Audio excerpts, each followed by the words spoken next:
All right. Should be live now. And I am sorry that I am just a couple of minutes late. I had to drop my kiddo off um, for a birthday party for a friend of hers. And I am, and always have been, incredibly bad at calculating mentally how long things will actually take. So even though it was right down the road, I still didn't quite nail the timing on that. So sorry that I kept you waiting for a few minutes. It's great to see everybody. Carowin, Homebody, Aongus, Ms. Wicked Wolf, Adrenaline. Oh, Pirates! Happy anniversary! That's really wonderful. A Gozer, Ben. This should be fun. Now, if you weren't here the last time I did a live tier ranking, there's a couple things to be aware of. First is, this is not going to be a deep dive on any of the things that I rank. I'm going to try and keep this to an hour. I may go over that because, again, very bad at calculating how long things will take, but we'll see. So I'm not going to get into deep explanations of too many of these, or at least I'm going to try not to. So that is the first thing. The second thing is that because of how I have this set up and the fact that I do not have multiple monitors to work with, I really should look into that. I need to get a bigger desk, though, if I'm ever going to do that. Anyway, sorry. That's a separate issue. I cannot monitor the chat while I am doing this. So while I highly recommend and encourage people to chat, give their reactions to things I do, I'm not going to see them. If you want to drop a super chat with any specific thoughts or questions or reactions, I will be taking a look at those at the end after I'm pretty much done the rest of it, or maybe like a little bit before I finish. I don't know. I'll decide when I'm going to look at those. But that is certainly encouraged. But that should get us going. So let me get this all pulled up and we'll get a move on. Now, a couple things here. The first is that this is so far as I'm aware, pretty sure, a complete list of all of the MCU related products. It should be complete, but even if it is not 100%, it's the template I'm going to use. Now they have these grouped. They're not quite in alphabetical order, but they are grouped. And similarly, oh, and it's not even just the MCU. Well, I guess it is the MCU because thanks to Spider-Man No Way Home, they did rope in the Raimi and the Raimi directed and also the Amazing Spider-Man movie. So those are here. I didn't even notice that. Oh God, they're all part of the multiverse now, aren't they? Oh yeah, those do count. Those do count. But anyway, these are clustered together in a weird way where it's like grouped the franchises together, but they're also in weird orders and some things are slightly out of order. But anyway, I am not gonna just go down the line because then it's like, here's Ant-Man, Avengers. Like it's weird. I'm just gonna kind of move the cursor around, land on something, and then we'll go with that. So usual thing, S tier, A, B, C, D, and well, we'll see how things pan out here. It's gonna be interesting with some of these, but let's go. So, starting with Iron Man 3. Ooh.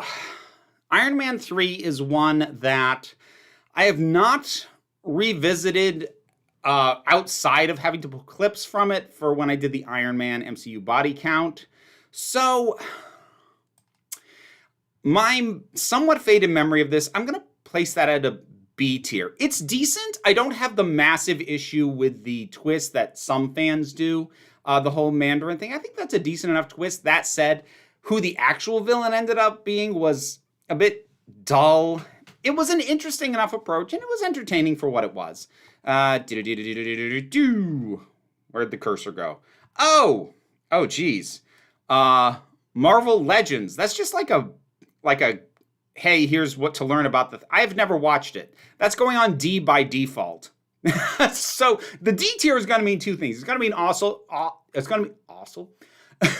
Started to say awful, and then it almost turned into awesome, but then it didn't and switched back. D is going to be both awesome and default, because there are a couple of things I have not seen. So, or actually, I should probably just not place it. Let's put it at the bottom, way down there in the corner, so hopefully I don't hit it again. Venom! Let there be carnage. Oh boy. How does one solve a problem like Venom? Honestly, I think they're fun. I think the Venom movies are fun. I think they are stupid. Like, they're not high art, but they are entertaining. I do have a good time with them, and I had a good time with that one. It's not good, but boy, is it fun. Yeah, that feels like the right place.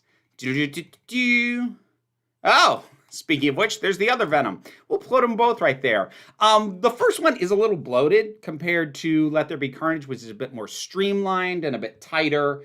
That having been said, I do ultimately feel they are about equal overall in terms of my own entertainment and enjoyment of them. So yeah, cool. Oh, Werewolf by Night. Werewolf by Night. Actually,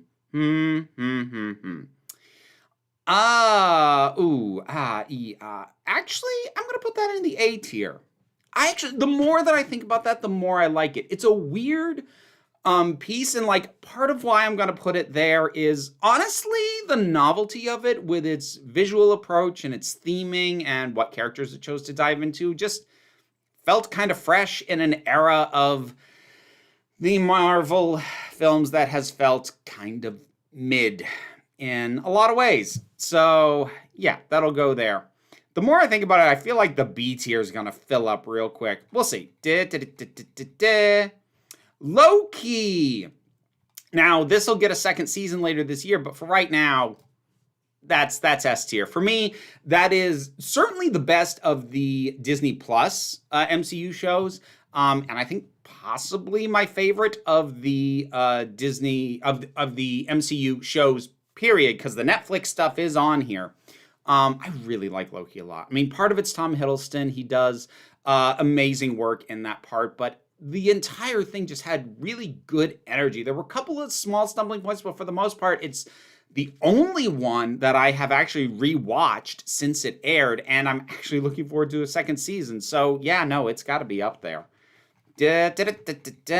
Where's this land? Oh, Sam Raimi original Spider-Man, I think. No, Spider-Man 2. Spider-Man 2. Original's over here. Spider-Man 2, that's an A-tier movie. I'm not going to put it at S. I could make an argument for it at the S tier. I probably could. I'm not going to put it there, though, because, I'll probably get into this more when I get to the Sam Raimi original. But while it is a very good representation of a version of Peter Parker, it's not my preferred version of Peter Parker. So I am, it's not quite S tier. Honestly, while I have some nostalgia for it, I don't super love Tobey Maguire in the part. And again, he's very representative of an era of Spider-Man that predates my reading the comics. So like, he's totally valid as an interpretation, just not my preferred one. So yeah, that'll go there. The Falcon and the Winter Soldier. Ooh. This one, I felt a lot better about this when it first aired, and since then, like, my main gripes were a bit about the villains, but the thing is, a lot of the theming hinges on how those villains are handled, and the fact that it kind of drops the ball and wimps out on where it's going with that does bring it down to a B tier. If I had done this closer to when that had first come out, it'd probably be at an A tier. The way the flag smashes are handled, though, it sits worse and worse and worse to me as time goes on. There are other aspects that I think are really good. The way John Walker is handled, honestly, I think is fantastic, especially his sense of entitlement. And I know some people interpreted like him getting recruited as U.S. agent at the end as like a redemption for him. I never did. I read that as it is infuriating that he's being given a second chance, and it's supposed to be. So for me, all his stuff was really, really well done. Okay. Thor Ragnarok. Whew. Okay. All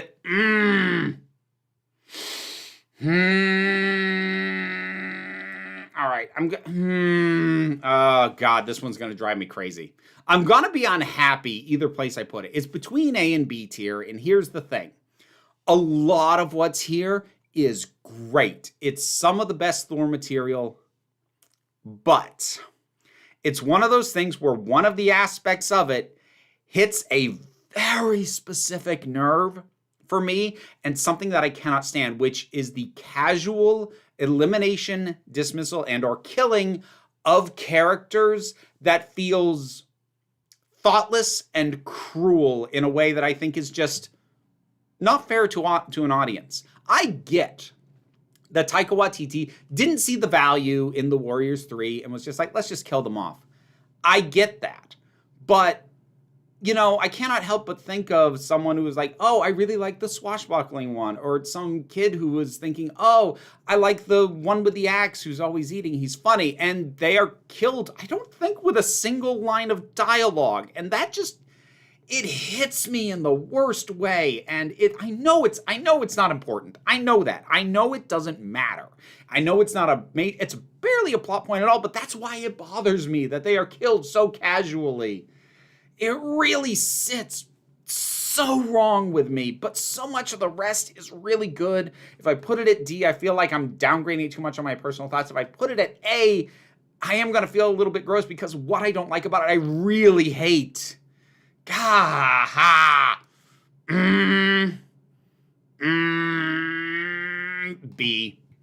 I gotta go with my gut on that, and it just sits so wrong. And again, I know it's petty. I know this is my hang up. You don't have to share it. It's mine, but it drives me nuts.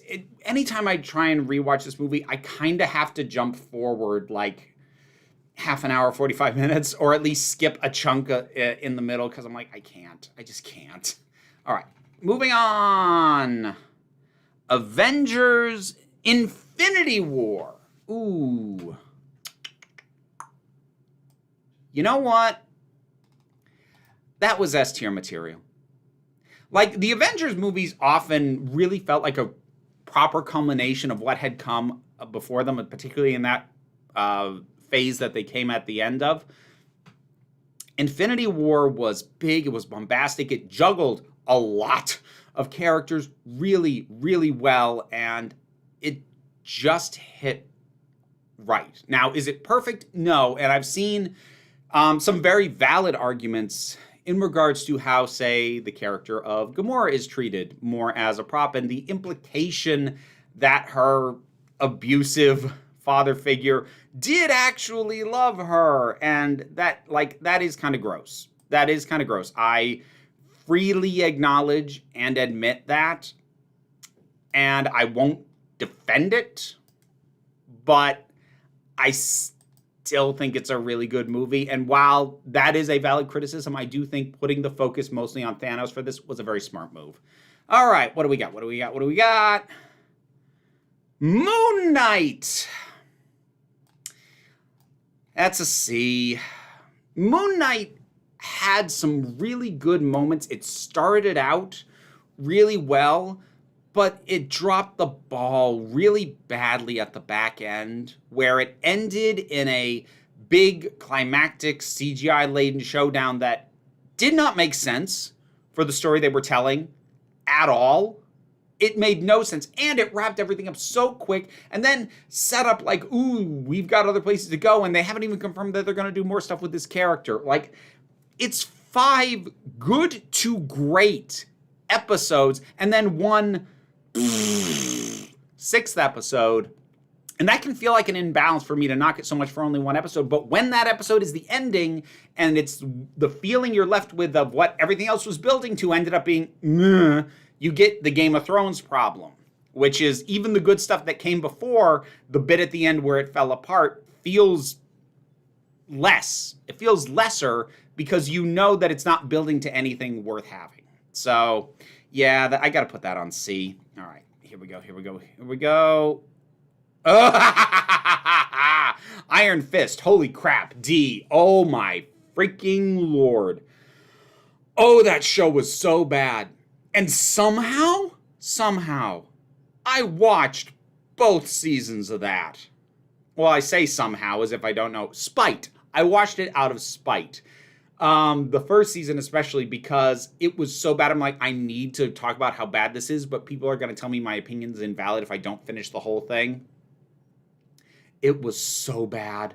It was like he is an unlikable douche in the part. And I understand there's supposed to be a certain douchiness to Danny Rand, but he had no likability to counteract that at all. None of that sort of inherent charm that you need to offset the douchey aspects, like, say, what Robert Downey Jr. did with Tony Stark. He had none of the charm that was necessary to actually make that go down. The fight choreography, which is one thing I was really hopeful for, was really badly done. You could tell how much they slowed it down because they didn't have time to properly train a whole bunch of their actors. You could see the seams for how many times things were done in the dark, done from angles where, well, that's obviously not the actor, and yet they still slowed it down anyway to be consistent with the times where it clearly was the actor. They teased a dragon that they didn't even show. It was so bad. It was so bad. I really hated that show. The second season was mildly better, only insofar as it put more of an emphasis on Colleen Wing. And she's a hell of a lot better than Danny is, but like, oh, good grief, that hurt. That thing hurt to watch. Okay, let's see. Oh, Doctor Strange in the Multiverse of Madness. That's a C. The only thing keeping it from a D, if I'm being honest, is the flair that Sam Raimi brought to it. He brought a really clear directorial touch, flair, vision, whatever you want to call it. He put his own stamp on that. And I have a lot of respect on him for that. And everything that I like about it pretty much comes down to that. The story is both super basic and super frustrating. It is the most bare bones, by the book narrative I think you can come up with for a multiverse. It does not properly take advantage of the multiverse. We really only spend time in one alternate universe that's just what if one like slightly off thing, but otherwise it's a largely normal universe. And also what they did to Wanda. And I know there is precedent for Wanda being handled the way that this movie handled her. I don't care because I don't like it when they do it in the comics either. So that's not a defense for me. That's carrying over a fault from the comics. So yeah, that movie's gone down in my estimation a lot since it first came out. When it first came out, I was only kind of lukewarm on it. Anyways, what do we got? What If? What If was really disappointing. I'm going to put that at a C. There were a couple of episodes that I liked, but by and large, it was not particularly inventive, and I really got frustrated that it tried to pull an overarching narrative by the end. I'm like, no, what this is supposed to be is really out there concept and see, like, how different can this actually be? But then they start making an overarching narrative. I'm like, this is not what this should be at all. And most of them were stupidly predictable. I think, thinking back on it, the only one I really liked was the one where T'Challa became Star-Lord. I think that was the only one that I was like, see, this is the kind of complete reshaping of the universe I am here for. And the rest of them just did very little for me. Like, I got some entertainment out of the Thor one just because it was kind of goofy and lent into the comedy of it. But by and large, I can't even remember a big chunk of how those even went half the time. It was very unmemorable. That was a real disappointment. Let's see. Endgame. Endgame is S tier. Endgame was such a good wrap-up of what the MCU had been up to that point. And honestly, anyone who chose to stop watching the MCU there and treat that as a proper ending to the whole thing, valid. It works as that. I kind of feel about it the same way that I feel about X-Men Days of Future Past, which is that it does allow for more stories to be told, but it really works as a closing off point. And I appreciate that it does, because as much as, the thing has gone on since then, I really do appreciate having some points that would be like, if you want an ending, here's an ending. because the sense of there's more, that you overplay that and it just feels like nothing ever ends and nothing's ever satisfying. That had a really satisfying conclusion feel to it, and I like that it did. And again, like for all the stuff that it had to do, all the balancing acts and all the characters, and that movie's really good, and it's really triumphant by the end. It's so good. All right, what do we got? Ms. Marvel. Oh.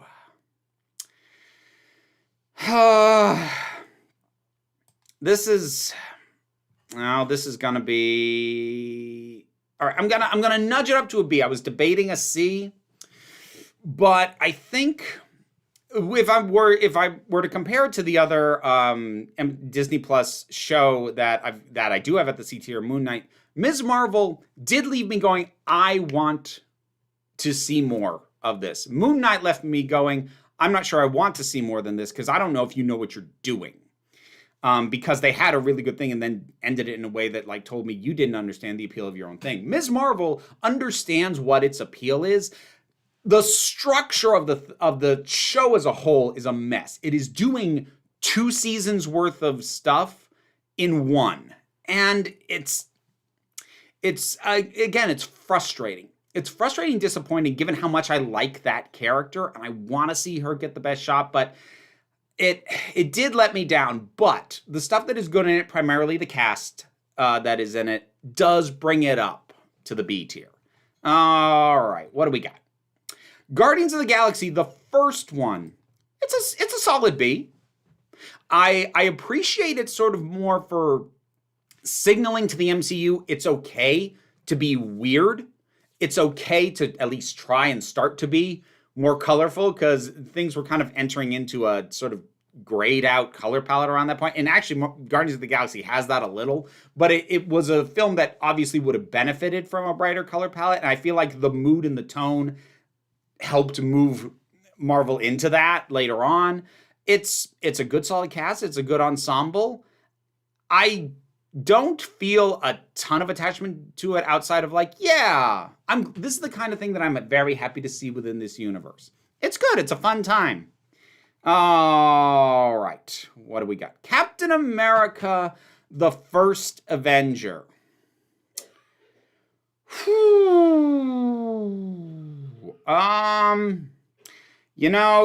This one's going to be controversial. That's a C. That's a C movie. Chris Evans is fantastic in it. He is absolutely spot on, damn near perfect as Captain America himself. However, a lot of what's going on around him, I'm sorry, it just doesn't work. It was an intelligent move to structure it the way they did and like have it be a period thing, have the feel that, I mean, getting the director of The Rocketeer was a good call, but Tommy Lee Jones is asleep in this movie. Both Bucky and Peggy Carter are well cast, but don't get all that much to do. The Red Skull looks great, but is never threatening. A huge damning part of this movie for me is how Hydra is handled. And that's on 2 fronts. One, they immediately basically split them off from the Nazis and be like, they're even worse than the Nazis. No, just have them be the Nazis. That's part of why they're awful, is they carry forward that ideology. Don't try and be, oh, they're even worse. No, that was so stupid. And then there's the fact that at no point does it feel like Hydra is winning. The entire movie, they are being beaten back, thwarted. It feels like something like the G.I. Joe cartoon. It's like, is Cobra really a threat when the good guys literally always win? Pretty much every time, like maybe with one casualty here and there, but they always win. How threatening are these people? Hydra feels that way. And like the big scary threat is, oh, they have advanced weapons. It's just a ray gun. And you know what? They're being gunned down by normal troops carrying old-fashioned guns with bullets just fine. Like the threat, the weakness of the villains and the not proper use of some of the supporting cast really did bring it down. For me, Chris Evans shines, but like the rest of it, I disengaged from that movie so much. Let's see. WandaVision. Oh, For similar reasons to Moon Knight, that's going in the C tier. It starts out so intriguing, and its format so interesting, and then it goes... like it ends in a wizard fight in the sky, which is in no way the appropriate thematic ending for that story in any way, shape, or form. And like Agatha, look, I love Catherine Hahn. She's a wonderful actress, a great presence. I hope the spinoff show they're doing with her is great, but that character has no business being in this story. None. Absolutely none whatsoever.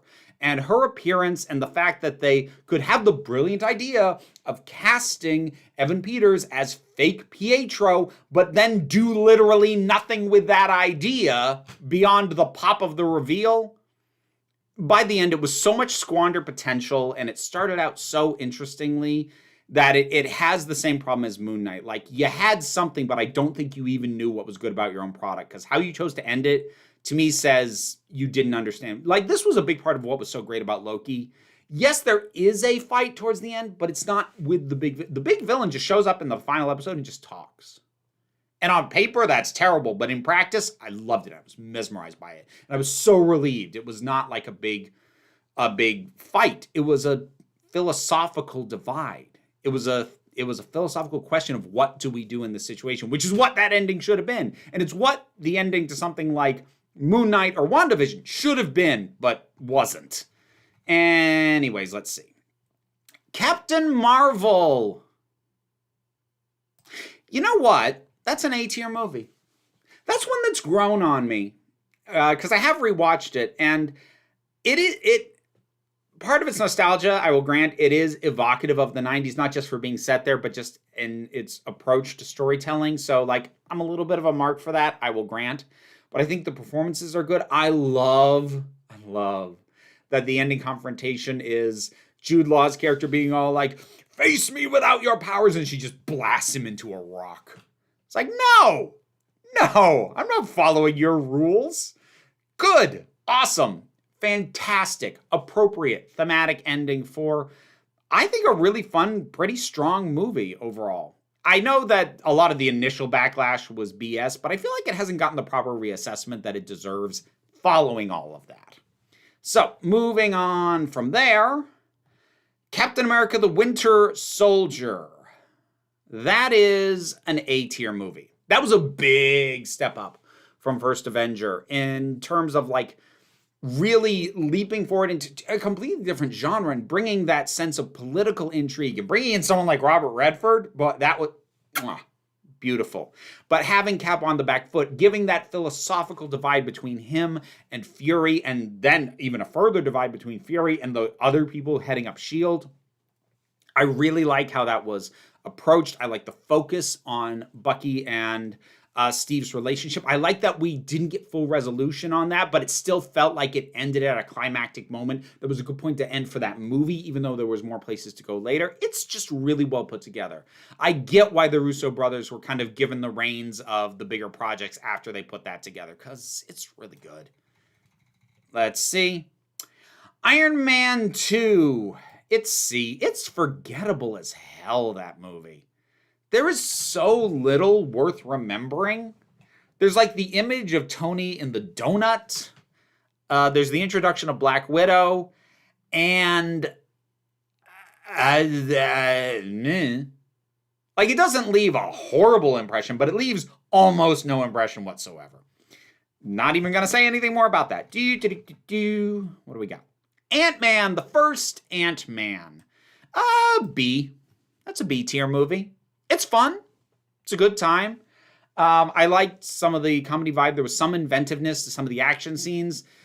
Given where the franchise has gone later, I really feel a lot of that is lingering influence from directors who did not stick with the project. Initially, Edgar Wright and then Adam McKay, who both dropped out. And I feel like their influences lingered enough to contribute to some of the better stuff in that movie. But overall, like, it's fun. It's fine. It feels like a palate cleanser, that one.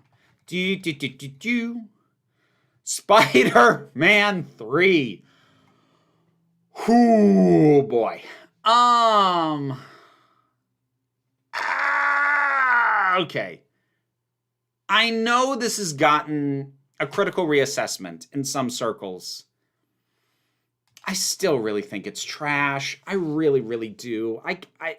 It's one of those ones like Batman and Robin where I think to myself, okay, it can't possibly be as bad as his reputation. It can't possibly be as bad as, my memory of it. And then I try and rewatch it and I'm like, no, this is really, really bad. And a lot of people rag on the Venom aspect and the black suit because Raimi didn't want to include those. Honestly, I think that's some of the stronger stuff. I think the Sandman stuff is way worse than Venom. The fact they had to retcon Uncle Ben's death to make this the real killer of Uncle Ben just because that was the only way they could think to motivate Peter to give a damn. That alone should signal how weak the entire concept was. And Sandman was the character that was always going to be used. So, that to me says, even without the insertion of Venom in the black suit, this was never going to be good. So, I'm sure it didn't help that Raimi neither liked nor got Venom or Venom's appeal, but, even everything else going on around that, it's not good. It's not. Okay, let's see. The Defenders. D. That started out real promising. It started out good. It started out being real fun watching Luke Cage and Daredevil and Jessica Jones, be together and meet. And I mean, Danny Rand was there too, but he actually wasn't bringing things down nearly as much. People were calling him out on his BS, and he had pretty good chemistry with Luke Cage, which he needs or would have needed if they had actually moved forward with the standard pairing of those two together, which they never did after this. But the second half just falls apart so bad, and it hinges so much on the Hand and on the Netflix version of Elektra, who I think is a boring character who had zero chemistry with Daredevil, and the Hand is one of the stupidest and worst handled ideas in the entire MCU. They barely make sense. They are not really threatening as a presence. What they are actually dangerous for, other than some of them are ninjas. Okay. Why should a reason to care about the Hand is never given. So much stuff is unexplained. They ditch a really good villain in Sigourney Weaver's character with several episodes to go so that Elektra could take over and just make me not care about any of it. It didn't start out terrible, but it was bad in the entire second half. Blech. All right. Black Panther. Oh. Ooh. That's an S tier. That's an S tier movie. That was a debate between A and S for me. It is really good. Now, while I really do appreciate what they do with Killmonger in this, I don't like that it's kind of become, or at least is starting a pattern and might become a bit of a template for how to handle villains with a point, because they kind of recycled that aspect with the Flag Smashers in Falcon and the Winter Soldier, and it worked way worse there, way, way worse. I do think it does work in Black Panther. The villain with a point who is taking things too far, it's something I don't want to see the MCU keep doing, especially given that the villains with a point have points about very real world problems, but then are also forcibly put down and killed. It's an issue, but I do still have to say that it's really well handled and the performances are fantastic, and the vibrancy of it, the sense of a world and how just fully formed everything is in that, it's really, really, really excellent stuff. Okay. Luke Cage.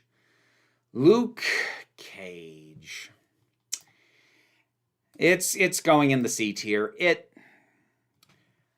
like 3/4 of the Netflix shows, really, really good casting on the lead character. And even some really good parts, but it never quite pulls together. I'd say the best, if you want to see the best of what the Luke Cage show was, watch the first half of season 1. That's quite good. But then, like they would repeat in The Defenders, they kill the interesting villain we've been invested in to bring in another villain that is supposed to be worse, but we have no reason to freaking care about. So, and then I honestly do not even remember a lot about the second season. I remember liking the way the second season ended, insofar as it made me really excited to see what they do in a third season, but we never got that. So, I cannot remember whether the second season... Some aspects of the second season were actually quite good. I remember some of the character dynamics and some of the relationships, but like a lot of the specifics, it's all faded in my head. Misty Knight was a real good addition, though. She was a real good addition in season 2. Anyways, Doctor Strange, the first one. We're gonna put that at A. I feel like the second film really failed to bring it up to a new level, but there is an inventiveness to that first one that I still really appreciate, right down to how the villain is defeated by not just beating the crap out of him. I love that resolution. I like the journey for Strange as a character. I love Wong. The main villain we actually deal with, Caecilius, is a bit, Mads Mikkelsen has enough presence to like have him still kind of work, but you know, there isn't much there, but there is enough. I feel like it's possibly it's one of the better, if not the best, origin story movies that the MCU did. It's really well done. You can tell they've really refined the format at that point, and it's quite good. I still like that one a lot. Where did I land? Captain America Civil War. That is A tier. Again, for everything that it has to balance, the number of characters, the size and scope of the threat, but also never losing sight of the heart of the conflict, the irreversible divide between Cap and Tony. It never loses sight of that. And it has a villain, it has Zemo, but defeating Zemo isn't the point. And Zemo kind of wins. He gets what he wants. He sees this team rip itself apart. It's difficult to end on a note that is not happy. Like, the divide is there. The tear between them might be irreparable.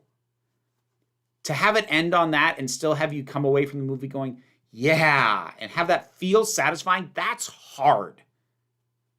And that movie does it. It's good. All right, where am I? Amazing Spider-Man. Whew. That's a C movie. It's just kind of there. It's fine. Andrew Garfield is charming in the part. Actually, a lot of the cast is charming in their parts, but like there's very little to distinguish it. Otherwise, it's too dark visually and washed out. It doesn't really seem to get the appeal of its own character all that much. It really doesn't get that Peter is just supposed to be a normal person that something amazing happened to, and they instead create this weird sort of destiny situation. But, like, I think the charm of the cast keeps it off the bottom. Ant-Man and Quantumania.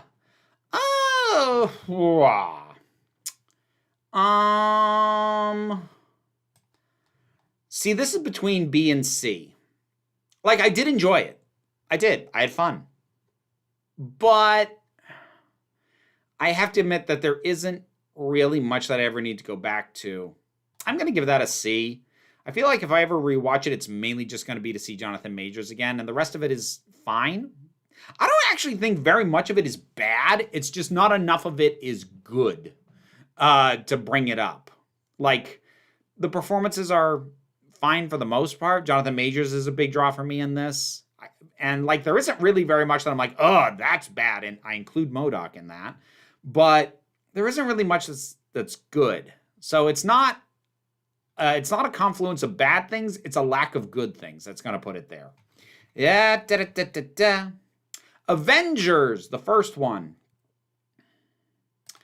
Yeah, that's got to go A tier. Like, we need to remember the impact when that thing came out, how massive a splash that was, how unprecedented that was in modern filmmaking to even try and do, and the fact that it does it so well that it pulls all these characters together, and it gives a threat that feels appropriate, while also by bringing in Loki, giving a certain sense of familiarity, watching the characters bounce off each other. It's still really good. It's still really good. And like I say that as someone who isn't really all that comfortable praising Joss Whedon anymore, but like the movie's still damn good. It is. It just is. Okay. The Incredible Hulk.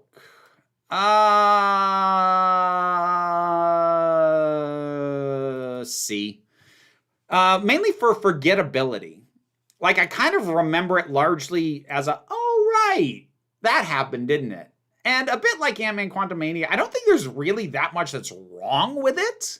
There just isn't that much that makes me go, yeah, I should check that out again about it. And I've rewatched most of it, trying to get back to the MCU body count, which I will eventually, but like they're a ton of work. I will eventually get back to the MCU body count because Hulk's the one I'm in the middle of trying to work on. So I have rewatched it pretty much, and there's nothing wrong with it. But again, a bit like Quantumania, like there isn't a lot that elevates it either, which is a bummer. Okay. What do we got? The Punisher. See, I'm debating not putting it on at all because I didn't see a lot of it. I'm going to put it at C because that's where a lot of the kind of boring stuff is going. Because that's the thing. I know it. I think it did. I think it got a second season. I didn't watch that. I didn't even finish the first season. I got halfway through and I was bored. Like, I got through Iron Fist riding on spite, because spite is energizing. Boredom is not. I was bored. I don't particularly like this iteration of the Punisher. I'm not going to say he doesn't work in any setting. We'll get to the one where he does, but I really did not find anything interesting about telling his story, with just him. So, yeah, I'm going to put it on C because, like, I was just bored. I just was. All right. Guardians of the Galaxy Christmas special. That's going to go on C. And that is one that, like, I said mostly nice things when I reviewed it because, like, yeah, no, that was fun. But it sort of in an inverse to Werewolf by Night, like, the more I thought about it, the more I'm like, oh, that was kind of a big old nothing. It's not awful, but it's like, I definitely never need to see that again. So, yeah, that's going to go there. Avengers Age of Ultron. That's a B. It's actually got some really excellent individual scenes, and James Spader's Ultron as a villain is great. But it doesn't pull together. It's something that's actually less than the sum of its parts, because almost all the individual elements I can praise all day long, but the way that they're assembled and pulled together just doesn't quite fit. It doesn't build into a cohesive whole the way that it needed to, the way that the first one did. So yeah, it's a B tier. It's fun. I can still enjoy it, and there are aspects that I quite like, but it just isn't quite there with that one. Ant-Man and the Wasp, that's a C. I was bored. And the structure on that is a mess. Like, there's so many characters and factions and groups involved, and like, why? Why is the FBI such a major focus in this? What is the deal with freaking, I can't even remember the character's name, the guy who wants the lab for himself? I'll tell you why. It's reverse engineered because they needed goons for the heroes to beat up, and they weren't going to have them beat up the FBI because it would be interpreted as, well, these are just law enforcement doing their job. You can't beat the crap out of them. Fine, we'll come up with a contrived reason for this guy to just throw a ton of goons, to the point that, like, there's literally zero connection between the mountain of goons our heroes are fighting and the eventual main villain of Ghost, who is severely underdeveloped and barely works, and there's a serious misuse of, or underuse rather, of Michelle Pfeiffer and Lawrence Fishburne. There's still a charm to it, largely brought by the performers, even the ones who are underused, and that's what's keeping it off the D tier, but like, bleh. Yeah. Oh, and Michael Pena. He keeps it off the D tier. Shang-Chi. This, it's a B. It's a strong B. It's almost an A. But like a lot of the movies in the last few years, it has the wrong ending. It has the wrong final confrontation.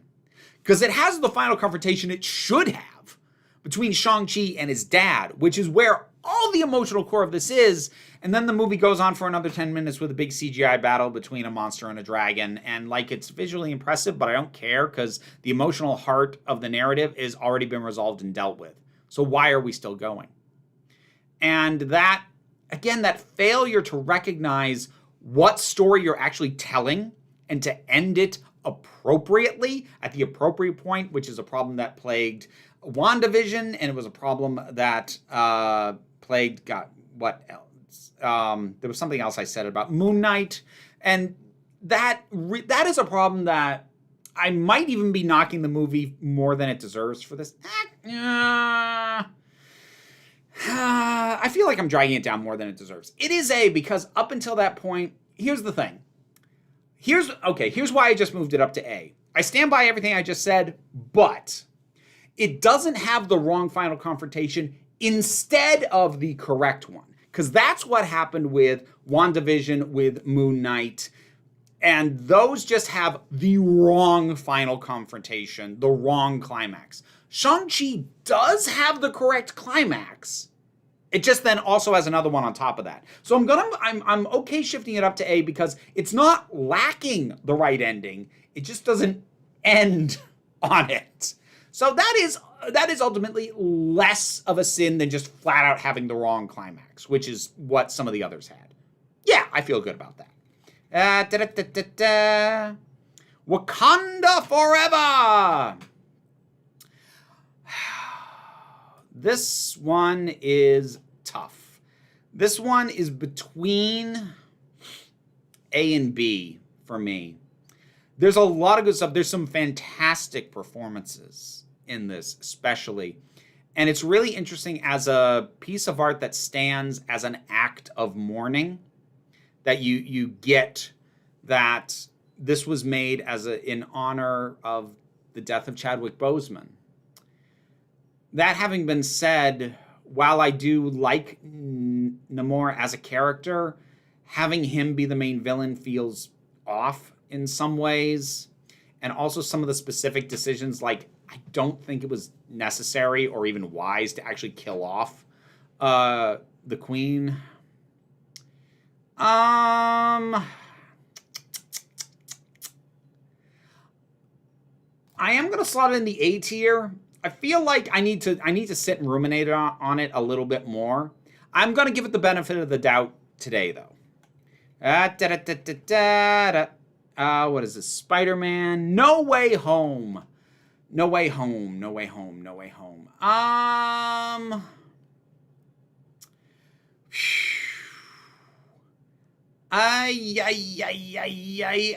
That's A. That's A. It's one of those things that, like, it hits the nostalgia so hard. Part of me goes, like, are you nostalgia blinded to a movie that doesn't deserve as much praise as you give it? And, like, maybe. But if it works, it works. And it worked. I mean, that's it. I don't even have much more to say beyond that. Where did I end up? Thor, the original Thor. It's not that good. It's not that good. I've gone back and tried to revisit it. And Hemsworth's performance is solid. He's definitely well cast, but he's not quite settled into the role yet. It feels a bit more put on. Hiddleston's Loki is good right off the bat. I mean, like, the cast is good, but it feels just a little bit artificial, not just in the visual presentation, but in the way the characters behave. It feels like everyone's kind of just starting to get a handle on who it is they're playing, and it's not quite there yet. It's an excellent foundation to do good stuff with later. It's not that much on its own, though. Daredevil. Ah, crap. This one's really hard to know what to do with. because it's very uneven season to season. Because season 1 is great. Excellent even. Season 2, the first half of it is pretty good. It's not excellent, but it is definitely the best use of the Punisher that the Netflix shows did. The second half of season 2, though, which goes into Elektra, again, they have no chemistry at all, and that is a big problem. Season 3 felt like a pretty satisfying conclusion at the time, although I struggled to remember a ton of the specifics beyond the final confrontation with the Kingpin, so I don't know how well it stuck with me. So it's very uneven. Where do I put uneven? We put uneven in the B tier. That's where we put uneven. And which one? Iron Man. Original Iron Man.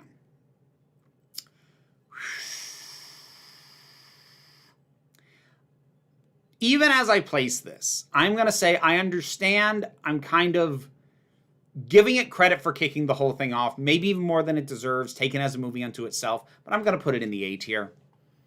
It really does do everything it needed to do right, it does right. And everything could have gone wrong right off the bat, but it doesn't. And I think that movie still deserves all the credit in the world for that. Hawkeye. Hawkeye's actually quite a good time. Hawkeye is actually an A-tier show. It's not the best of the Disney Plus shows. You know, we got Loki right up there at the top. But Hawkeye was good stuff. The dynamic between the two leads was excellent. It really did so much hinged on it. Echo was a fantastic villain, well explored. While I feel like they didn't quite use him as well as I would have liked, the presence of the Kingpin at the end actually worked. It works as a solid sign-off for Clint Barton if they don't decide to bring him back. And yeah, it's a good time. Oh, and Yelena was so good in that. Yeah, I'm comfortable there. All right, what's next? Spider-Man Far From Home, that's a C. That really just... There's very little that left me with too many good feelings about that. That one's a case, again, of really not that much stuff that's terrible, but just, boy, not a lot that is good. There's very little that I can point to that makes me go, well, there is that. And there isn't really that much that makes me go, oh, that was a terrible idea. But it just left me numb. I was like, okay, that was a thing. It made me really nervous for the Tom Holland movies going forward. Thankfully, they got good again, but yeah. All right, what's left? The original Sam Raimi Spider-Man. That is a B movie. It was revelatory when it came out. But it was, as I said, not my preferred version of Spider-Man. And it was informed by the 60s and the 70s eras of the comic, and that's just not my Spidey. It's still good. Willem Dafoe's great in it. And, you know, the character dynamics are good. Uncle Ben is fantastic. Like, there's still a lot of real good stuff there, but I just never loved it as much as a lot of other people did.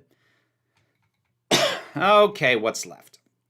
Amazing Spider-Man 2 is going to go on C tier along with the first Amazing Spider-Man. A lot of people consider this a significantly worse movie. I don't. It's not a good movie, but the strengths are the same strengths. Charming portrayals on the characters, and visually it's got, I think, probably the single best suit of any of them, and I include the Tom Holland one. Like, the suit is amazing. It looks fantastic. And while the handling of Gwen Stacy's death was really well, it was also unearned, so that feels like a wash. And I actually really, really like the ending. I really, really like the ending where it's just him putting the mask back on and going to take on the Rhino, and it just cuts to black. It's like, yeah, we know how this goes. The point isn't How does that fight go? The point is, he put the mask back on and got back in the saddle. And that's the point that needs to be made. I actually really, really like the ending note. It's the strongest part of the movie, I think. But yeah, no, it's not great. What is left? Guardians of the Galaxy Volume 2, A. It understands the emotional core, or I guess more accurately, the emotional damage of the characters so well. And it does a really good job of mining that for good, strong storytelling and really digging into these people. It's really, that is a movie that has gotten better with age and with additional viewings. What's left? The Eternals. I am more positive on that than a lot of people were, but I don't ever need to see it again. It's a C. It's a strong C. It is close to a B, but it's just not quite there. It's got a lot more strength than people give it credit for. I think it dropped the ball with some of its villain choices, some of its overall narrative structure is a little wonky. And the strengths are there, but they're not as strong as they need to be to make me want to revisit it. I'd be up for seeing more of these characters and seeing more done with them. But yeah, when I don't ever need to see it again, and I'm like, if someone were to ask me, hey, you want to rewatch this Marvel movie? And my gut reaction would be, is there another one you'd rather rewatch? It probably doesn't belong any higher than a C. Okay, I feel like I can just go down the line at this point. Spider-Man Homecoming. That one's real good. That is an A-tier movie. That is close. That one's real close to being an S-tier. It's right up there. It's right up there. I love the villain. I love Tom Holland in the part. And understand, I did not want another teenage Spider-Man. After Sam Raimi's Spider-Man and The Amazing Spider-Man, I'm like, don't do teenage Spider-Man again. And they did, but they still made me love him. I love this iteration of Aunt May. I love that it's a smaller scale conflict. I love the Vulture. I think this is really well done. I think MJ is an interesting twist on the character. It's just really, actually, you know what? It's an S tier. That is an S tier movie. I was starting to think what is it that keeps it out of being S tier? And I'm like, nothing. Nothing keeps it out of being S tier. S tier. There we go. Sometimes I have to talk this stuff out to really settle on it. Thor: The Dark World. That's a D. It's just so bland. It's visually bland. It's narratively bland. It is so forgettable. It is a movie I literally frequently forget exists. If it wasn't for the fact that I'm like, oh right, Christopher Eccleston was in this, I wouldn't remember at all. And unfortunately for Christopher Eccleston, it's not because he was a super memorable villain. Not his fault. But it's because I'm like, oh right, it's almost like a piece of trivia. Oh, that's right. But Black Widow. It's a B. Like, I love Yelena. She is a big part of this, and the family dynamics between the characters, it does a fair bit to bring it up, but the overall, just the overall feel and having it be the final note for Black Widow, like, I'm glad she finally got her own movie, but it's like, it's solid. It's solid. It's good. I'd give it another watch, but it's okay. It didn't jump out. But it's good. It's not great, but it's good. Thor: Love and Thunder.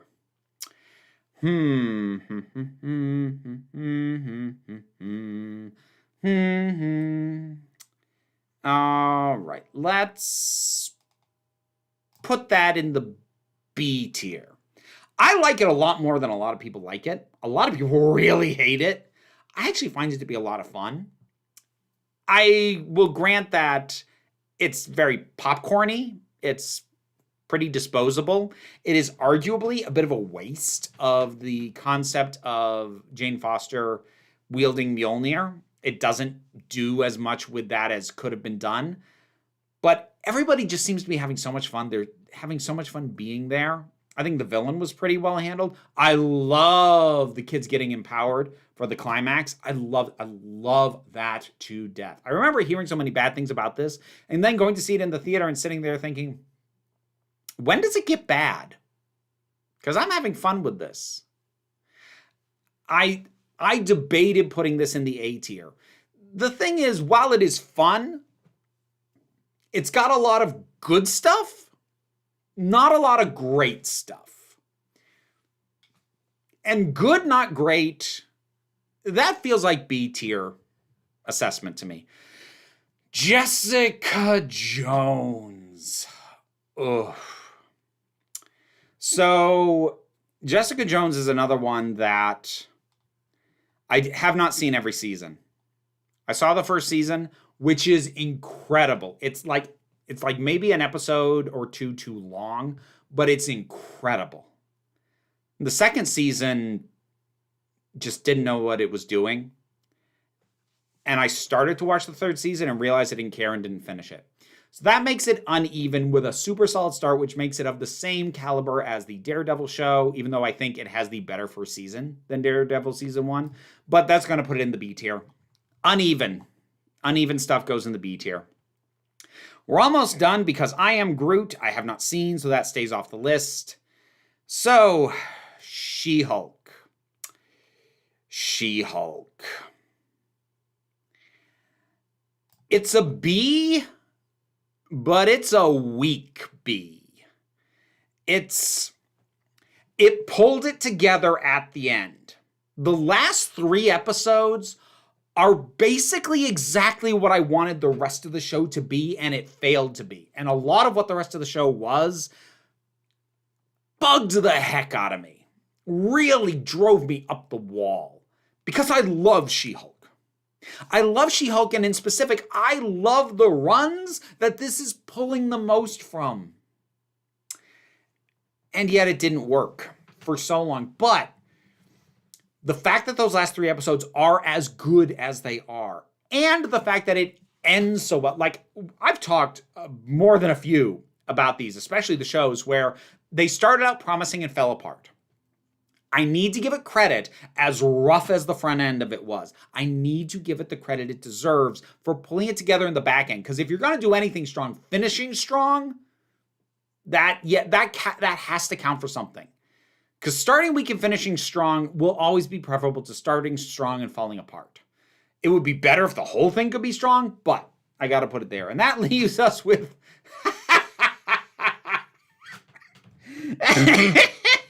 Morbius. When I watched that movie, I had wanted it. I'd wanted to have an experience similar to the Venom movies where, like, this is not good, but it's schlocky fun, and I'm here for it. It couldn't even manage that. Matt Smith was the only person in that entire movie who appreciated what it was he was in. He was the only thing worth watching. It's a D. And Matt Smith is great in that movie. Do not get me wrong. The character of Milo is excellent, and you will never convince me that it was not Matt Smith's intention that every single line he delivers to Michael Morbius is dripping with lustful homosexual subtext. You will never convince me that was not his intent with the delivery of those lines. It's not enough, though. Everything else, like, I can't recommend, even though he's the best thing about it, I can't recommend sitting through the rest of the movie just for him, because it's a visual disaster. It is a slog, and most of the characters are boring, and half the actors seem asleep. That really was a mess, and not as much of a fun mess as I had hoped. Well, that takes care of that. All right. Looks like we got one super chat in while I was doing on that. Thank you very much, John Vinyls. MCU Thanos is a really good portrayal of a narcissist who's convinced he's right. He doesn't see how much he's a privileged jerkwad wrapped up in self-justification. I agree. It is actually one of the things that really bugged me. When people be like, what? It's so stupid. If Thanos can do anything, why is he getting rid of half the universe? Why doesn't he just make more resources? Because he doesn't think that way. Because he's not an altruist. Like you said, he's a narcissist. More than that, he's a sadist. He's a sadistic narcissist who claims he's trying to save the universe and maybe even believes that he is, but he will not consider the altruistic option because that's not how his brain works. It's not a fault of the storytelling. It's revealing of who he is as a person. So, yeah, absolutely. A movie so bad it bombed twice. Oh, Morbius? Yes. I love that they re-released it. They re-released it to theaters because it was meme to hell, and they thought like, oh, well, people will see it now, and no, they won't. Because nobody was memeing it because they enjoyed it. They memed it because it was so bad. All right. Well, I think that is going to wrap us up. Oh, I only went 10 minutes over my intended run time. That's not too bad. That's not too bad at all. So, I hope people had fun. I enjoy doing these kinds of things now and then. Again, it's not going to become the regular thing, but as an occasional, yeah, it's fun. No rank for Deadpool. Deadpool has not, I understand why it's not on there, because Deadpool has not yet been pulled into the MCU. And we don't yet know if they're going to explicitly tie him into the multiverse or if he's just going to stand as his own thing. There's some stuff we're learning that is implying they're somehow going to tie it into the multiverse, which I don't love because I don't think you need to justify Deadpool. Just do Deadpool. He shouldn't make sense. You shouldn't have to explain him.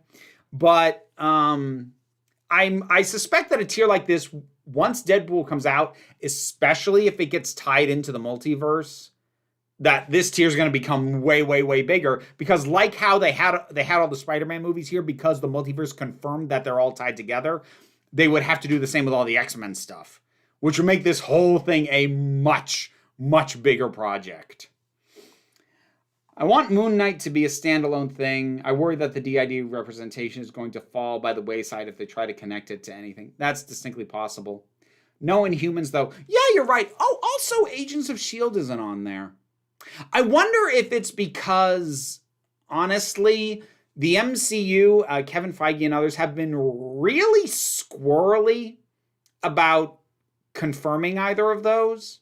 Like, in theory, Agents of S.H.I.E.L.D. should be tied into it because like it does leap off and even cross over to a certain degree with Captain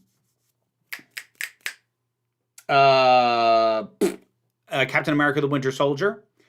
But it also kind of went some directions later on that didn't feel like they were taking the MCU into account. So I think there's actually some debate about how canon Agents of S.H.I.E.L.D. is. And Inhumans was just such a big flop they were ignoring it.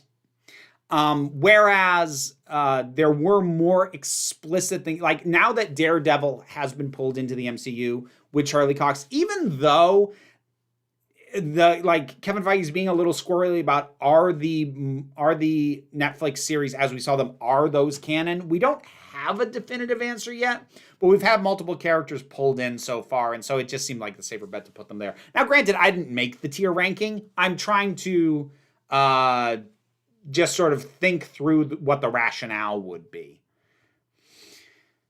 Deadpool 2B+. All right, you know what? I'll tell you what. They aren't on here, but let's go through real quick. Agents of S.H.I.E.L.D., I only did the first 3 seasons, and then I fell off it. I'll put it in a B tier. I heard it got better later. I can't confirm that. What I saw was uneven. When it was good, it was very good, but it wasn't always good. Inhumans, I only watched the premiere. It's a D based on that alone. Deadpool, the first one is an A. The second one is a C. I actually really don't like the second one very much at all.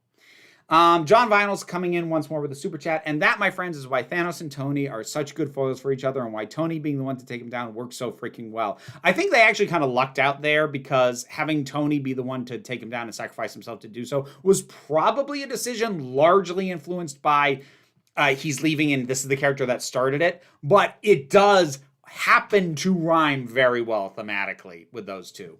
I agree. But yeah, I do need to wrap it up because I'm gonna get sucked into the chat and responding to all that. Thank you everybody for joining me for this. This has been fun. I like doing this. Runaways also wasn't on the list. Yeah, I don't think that was ever confirmed as canon. Nor was Cloak and Dagger. But, like, I've never seen either of those, so they would have been left off the list for me anyway if they had been there. But thank you, everybody, for joining me. I hope you had fun. I know I did. And I hope you have a great rest of the weekend. Please remember that you are beautiful, you are valid, you are loved. You're the council. I am just running the meetings until next time this council is adjourned, after I hype up other stuff that's going on. So on Monday, new episode of Jumpgate on the Council of Geeks podcast. There should be some more stuff on the break room next week. I am still playing on my Twitch stream Wednesdays and Fridays. I am still playing Super Lesbian Animal RPG, which is great. I highly recommend that game. And of course, all the links on the descriptions for like all this other stuff, other platforms, TikTok, Instagram, Patreon, pays the bills, all that. Like, if you haven't already, that would be a big help. How these things perform after they have actually been a live thing is very inconsistent, but the likes do help. So I'd certainly appreciate those. Next week's Saturday video is going to be heavy, and I don't think I want to bring down the mood of this stream by saying what it's going to be, but yeah, it's gonna be a lot. Ugh. John Vinyl sneaking in with one more. At one point, Nate Stevenson wrote the Runaway series. I did not realize that. Huh. I've never actually read the Runaways. Oh, cool. But anyway, I think that's everything that is coming up. Thursday next week should be a new episode of Quill and Sword on Partridge Quill on Twitch. That's the D&D campaign I'm a part of. Again, like, there's links down in the description. Check those out. Have a great rest of the weekend. And take care of yourselves. I'll see you. My cavity!